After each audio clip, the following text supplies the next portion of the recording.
AI काही chat जीपीटीमुळे नाही चालू झालेलं. क्या बात कर रहे हैं? नोव्हेंबर 2022च्या आधी पण AI होतच.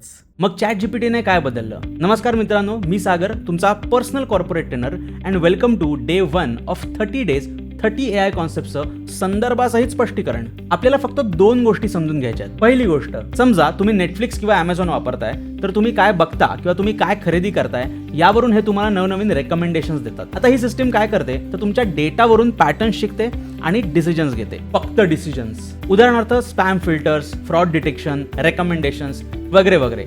याला म्हणतात ट्रॅडिशनल AI. दुसरी गोष्ट, तुम्ही चॅट जीपीटीला सांगता मला स्टेप बाय स्टेप गाईड दे किंवा मिड जर्नीला सांगता इमेज बनवून दे आणि ते कम्प्लिटली नवीन कॉन्टेंट तयार करून देतं. याला म्हणतात जनरेटिव्ह AI. हाच मेन डिफरन्स आहे.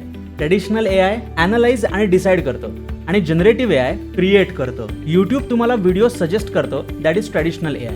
आणि जे AI तुमच्यासाठी स्क्रिप्ट सुद्धा लिहितं, दॅट इज जनरेटिव्ह AI. आधी AI डिसिजन्समध्ये हेल्प करत होतं, आता ते तुमच्यासाठी काम सुद्धा करतं.